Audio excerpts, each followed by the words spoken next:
Hi, James. So hopefully I'm not preventing you from getting your champagne. No, I won't do that till later.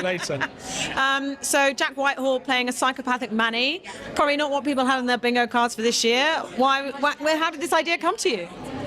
It sort of came to me and my friends Tim and Imogen, who we're three producers, who we realised we knew three families who had all had a manny recently. And that person had sort of changed the dynamic in the family in sort of a strange way. Not that their mannies were sociopathic killers, but that led us to thinking, could we reinvigorate the kind of scary nanny genre by making it a man?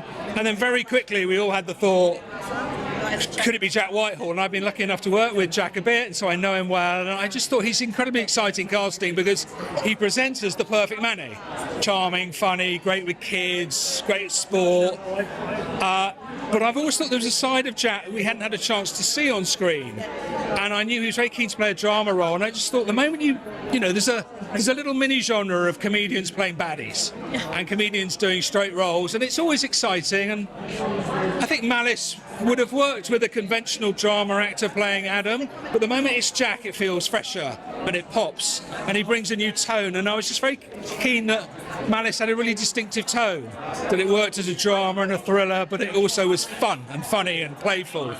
So having Jack and David Duchovny and Karis, it's just a dream as a writer because they can land that tone better, than anyone I've worked with. It's great. And that's what I was going to say next, actually, is the tone. We sort of go into it thinking we're maybe in a kind of talented Mr. Ripley kind of genre, but then there's a satirical undercurrent to it and these comedic beats. So it's definitely blending both sides. So was that really important to you?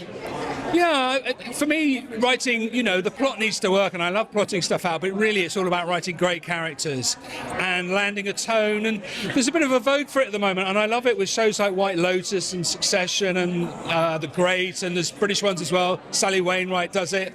I don't think audiences don't want straight drama as much as they did before. Personally, I love shows that have a really rich emotional tone and that also have characters who are complicated. So I really hope that Jack isn't just sinister and scary, but that he's a bit pitiful and funny and he's damaged. And David Duchovny's character, I hope, is capable of being a bully and being arrogant, but also funny and charming and capable of generosity. And if the show's working well and the characters are working well, all these colours should exist at once. What was it like getting Jack into this role of Adam? I mean, you kind of put him through his paces. He had to learn to cook, make cocktails, do the dance, was it quite a lot of fun to see him transform into Adam? It was. I think he thought I was slightly taking the piss by giving him an endless succession of sort of tasks to learn. Yeah, he had to learn cocktail making. There's quite a big Greek solo dance he has to do at the end of episode 2. And we filmed that in a little small town at the top of a Greek island, and we invited all the locals who know how to do Greek dancing, obviously. Jack had to perform this very dramatic solo Greek dance that he'd been, rehearsing for quite a few days, weeks even. At midnight in a village square in front of lots of Greeks. And it was fun watching him do that. And actually, it's one of my favourite ever days filming, seeing him do that. And David Duchovny, I grew up watching The X-Files, probably showing my age there. But he just takes on this role of Jamie so well. The bravado, but also the vulnerability. That opening scene, see his bare ass on show. Brilliant. Yes, and also, I can't believe it, when I first wrote the script, I put Mick Jagger's Sweet Thing as a track. It's the first thing I wrote. And 4 years later, there we were, having David Duchovny perform that, and he loves his music, David, and he loves Mick Jagger. So it was a complete joy to see something that I wrote 4 years ago then being acted out by David Duchovny, and that kind of coming true. And I don't want to speak for him, but I think he really enjoyed doing all that. It must have been wonderful having everyone on these sets. It doesn't look like it was too tough a gig in general. Endless barbecues in the sunshine and swimming in the sea, or a bit more grueling than that? Well, yeah, we're a show of sort of two halves. There's 3 episodes set in Greece, episodes 1, 2 and 6. The show goes back to Greece at the end, and then there's 3 shot in the middle in London, which we did in rainy February and March in London. So that's one atmosphere, a bit darker and more noiry. And then we all went to Greece for the early summer to shoot those sunny scenes. But I think there's quite a rich tradition of sort of summer thrillers where you have like bad stuff going on in the sun. And so I really hope we caught that. But it was great filming in Greece, and the Greek producers were phenomenal.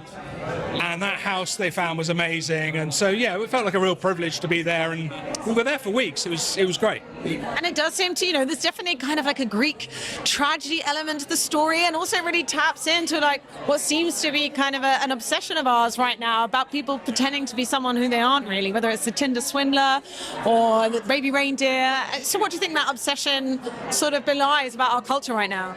Yeah, you're right. Audiences seem to love at the moment stories about liars and people who pretend to be one thing or another. So, yeah, those examples, Traitors, massive hit, isn't it, in unscripted. The Ripley books were a big influence on what I was doing. There was a recent Ripley on Netflix. So, yeah, I mean, I don't feel qualified to answer what it is about our era where viewers are loving watching liars and deceptive people, but there's that, and also people seem to really enjoy watching shows at the moment that are about wealthy people being brought down. There's a definite sort of number of shows with that. Yeah, exactly. So yeah, I was very aware of that when we were working on it, and I just hope that the tone of Malice makes it feel like it's a really fresh addition to that genre. And what's going to be next for you? Have you already got your next show lined up, or are you going to let the dust settle on this one? What's next for me? Well, I hope I'll be doing a military romantic thriller. But it's not confirmed. But that one's looking good, with the same producers and again a lead role written for an actor who I really love and admire. Not Jack in this instance. Yeah, and I'm working on a big American show that I'm not sure if I'm allowed to say what it is. I can't remember what I've signed. Thank you so much. Huge congrats on the show. Really enjoyed tonight. Lovely to meet you. Thank you. Thanks.